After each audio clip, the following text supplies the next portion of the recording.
Jadi suatu hari ini ada cowok ya, ganteng gitu. Dia komen-komen di Instagram aku. Dan dia juga suka DM aku. Awalnya sih aku nggak peduliin ya, cuman lama-lama aku iseng, aku balesin juga. Dan lama-lama aku mulai nyaman ngobrol sama dia. Karena ini cowok perhatian banget ya. Dan dari situ kita mulai intens chatting. Jadi setiap hari dia tahu tuh kapan aku pulang dan kapan aku lagi santai. Dan dia mulai tuh chatting, mulai ngerayu-rayu, ya kita mulai curhat-curhatan ya. Dan juga dia suka share tentang keseharian dia gitu. Kayak dia suka main golf, dia suka nge-gym, dan dia juga bisa masak. Tipe cowok yang pasti semua cewek ya suka lah, tipe cowok idaman lah. Dan kayaknya dia tuh percaya banget sama aku gitu loh. Jadi ada sekitar setelah 2 minggu kita kenalan ya dan intens chatting. Tiba-tiba dia mau kasih lihat bank account-nya gitu ke aku. Dan dia kasih aku user ID sama passwordnya ya. Dan aku login gitu loh. Setelah aku login aku lihat ada lumayan banyak gitu duitnya ya. Kelihatannya cowok ini cukup mapan ya. Dia bilang dia ada beberapa bisnis gitu. Jadi pada saat itu, aku tuh sama sekali nggak curiga kalau cowok ini adalah seorang penipu, gitu loh. Tapi setelah beberapa saat, dia mulai sering ngomong masalah uang yang dia dapat. Katanya dia main investasi ya. Dan dari investasi itu dia menghasilkan banyak sekali uang sampai berjuta-juta dolar dia bilang. Dan dia bilang dia mau ngajarin aku gimana caranya dapetin duit banyak ya. Dan dia mulai kasih lihat beberapa platform kayak website investasi gitu. Dan dia mulai membujuk aku untuk masuk ke dalam platform investasi itu. Jadi di awal-awal aku terus menolak dia ya, karena aku bilang aku nggak paham tentang investasi. Tapi dia terus membujuk dan kalau aku nolak itu kayaknya dia marah gitu. Dan aku mungkin karena aku sudah punya perasaan, walaupun setiap aku ajak video call selalu aja ada alasan di akhir-akhir yang bikin kita nggak pernah jadi video call gitu loh.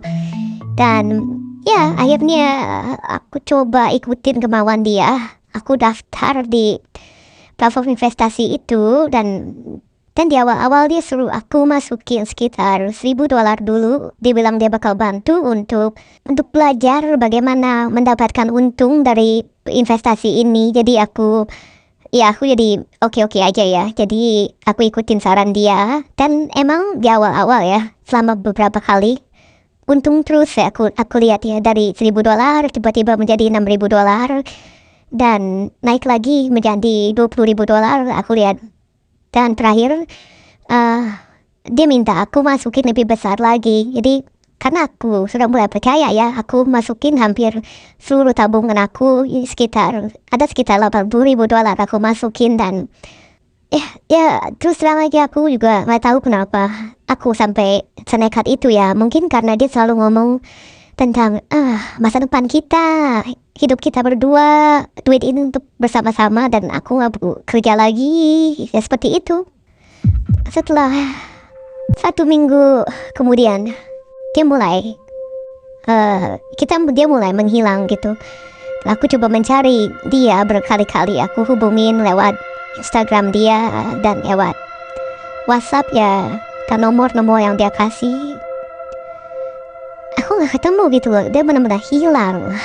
Dan benar-benar sampai sekarang ya aku merasa aku sudah tertipu ya. Aku sudah dibohongi. Jadi ya, ini pelajaran yang benar-benar berharga sekali bakal aku untuk kedepannya.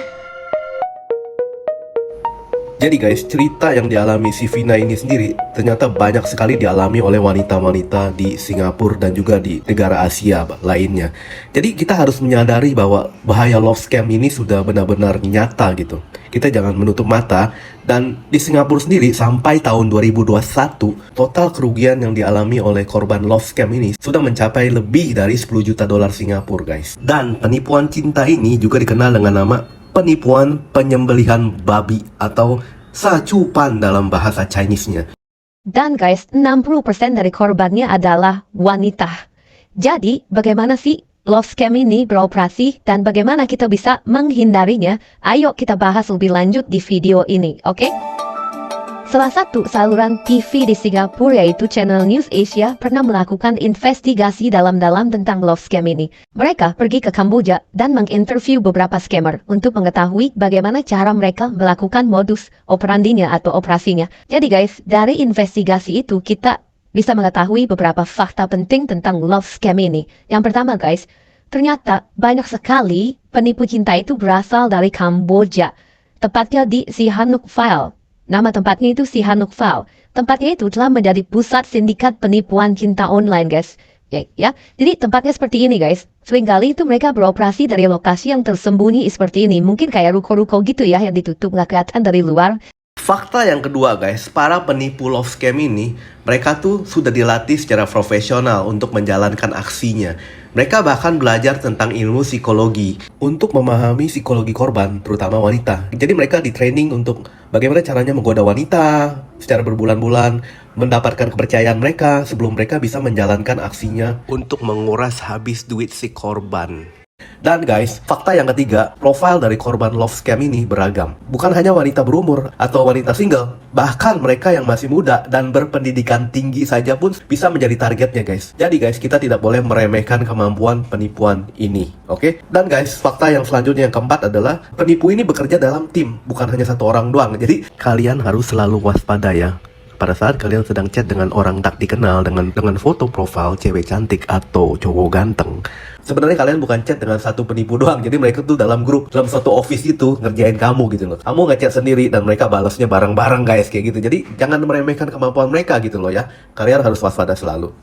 Dan fakta yang kelima guys, penipu cinta ini suka banget pakai sosial media dan dating apps untuk mencari mangsanya. Jadi kalau kalian itu di DM atau di message sama account yang memakai foto profile yang cantik atau super ganteng, kalian harus selalu waspada. Mendingan kalian langsung asumsi bahwa account ini adalah account penipu. Dan fakta yang keenam, jadi ada alasannya nih guys, kenapa kita sebut penipuan cinta sebagai penipuan penyembelihan babi. Oke, jadi dari hasil wawancara reporter CNN dengan si penipu itu sendiri, mereka tuh kasih tahu buka-bukaan metode mereka kayak gimana. Jadi ada 3 fase guys. Jadi guys, fase yang pertama itu adalah fase penjebakan babi. Pada proses penjebakan babi, mereka tuh berusaha mencari mangsa lewat sosial media. Mereka pakai kata-kata manis, chat-chat kamu, bikin kamu benar-benar terlena sampai jatuh cinta dengan mereka. Mereka akan beralih ke fase kedua, yaitu penggemukan babi. Di penggemukan babi ini, mereka akan mengirim link-link investasi bodong mereka. Jadi kalian disuruh investasi di situ. Kalian dibuat pertama kali investasi, kalian dibuat untung sampai akhirnya kalian masuk semuanya dan